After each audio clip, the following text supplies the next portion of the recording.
I assure you that you are more fortunate than you know, and it's important that you be thankful every day for what you have and take nothing for granted. Which brings us to our fifth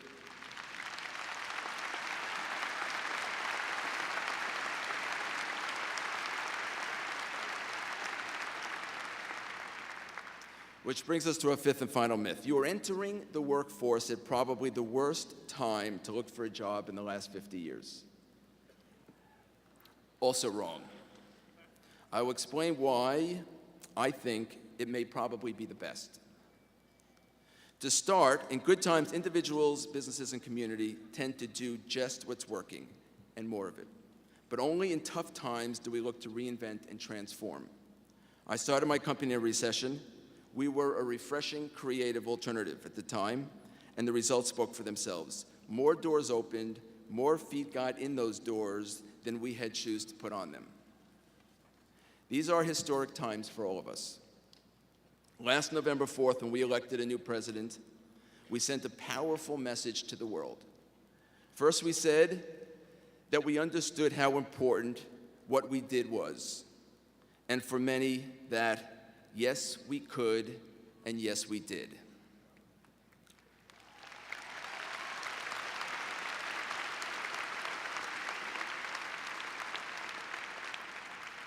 A new president was elected while defining a new precedent, not because of his differences, but in spite of them. And a powerful non-political message was sent to people everywhere that everyone's dreams can come true, even for Northeastern's class of '09.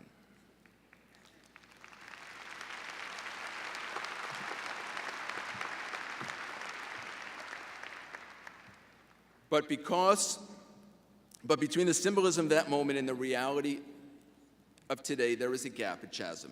Millions, as we know, have lost their homes, with many more to follow. Millions of Americans have lost their jobs, and countless more will be joining them. Millions of lives turned upside down. That said, the economy will get better, and we will be better, more efficient, and a more productive society when all is said and done. But at what cost?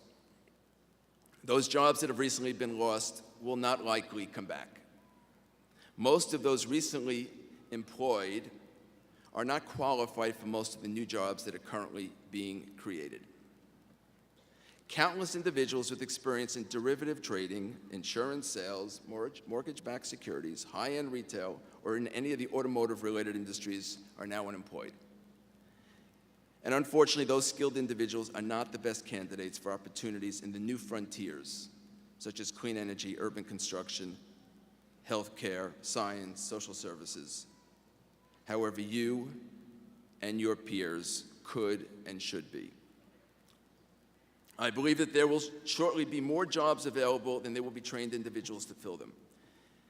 And conceivably, help-wanted signs up everywhere. Many will be entry-level, but all potentially lucrative, as well as individually transformative.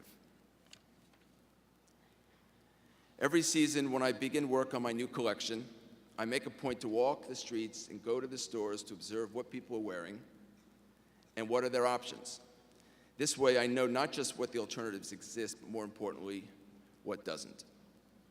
What can I offer them that they don't already have? When I wake up in the morning, I think to myself, what do I want to wear? Then I look in my closet, and if it isn't there, I go to work and make it. It's cool, right? Ask yourselves, what do I want? What do I not have? And then finally, what do we all need? Then I suggest that if you can't be the solution, be an accessory.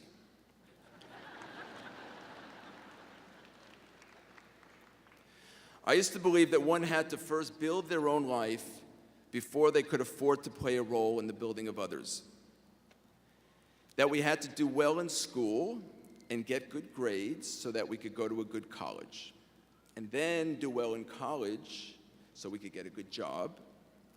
And then make a lot of money one day so that we could figure out how to give back to our communities. Today, we all know that building our communities is possibly the most viable path to building our own life.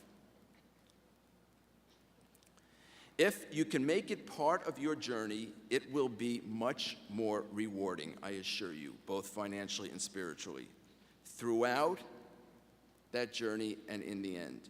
You need to, and you will hopefully make a lot of money. But I hope you realize that is in fact a means to what I hope will be a much bigger end.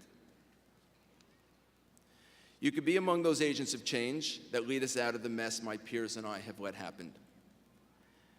Be the solution, drive it, inspire it, as you did on November 4th. Yes, you can. In closing, this is an extraordinary time in our history. If you believe your role on this planet is to make a difference, not just in your own, but in other people's lives, there may never be a better chance than now. Never before has there been as much broken that needs to be fixed. And if we commit ourselves to becoming community builders, and we commit ourselves to the path of difference making, you will be overwhelmed with opportunities to drive profound, meaningful, and sustainable social change. And like that canary that has the power of song within it, so graduates, it is time for you to identify your God-given gifts, find your voice, and help others find theirs. My final tip is in the form of a favorite anecdote. It's a story of an old gentleman driving a car down a crowded highway one evening, and he gets a call from his hysterical wife, who goes on to say to him, "Honey, you better get home fast. I just heard on the radio that there is a lunatic on the same road you are on driving in the wrong direction." He paused and thought for a second, not wanting to alarm unnecessarily his wife, and finally said, "Darling, it's worse than that. There are hundreds of them."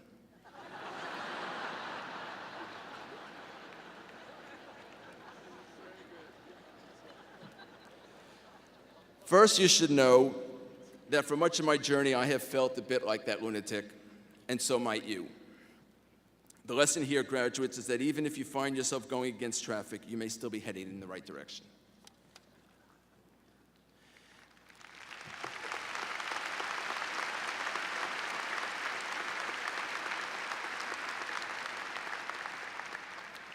And finally, I'll leave you with just a couple of thoughts. Tough times yield the greatest opportunities. Seize the moment. Persevere. Anything worth having is worth fighting for. Never before has everyone uniformly acknowledged the need for change. You can be the change. And then, in closing, what you stand for, believe it or not, is even more important than what you stand in. And finally, it's great to be known for your shoes, but it's even better to be known for your soul. Thank you very much, graduates.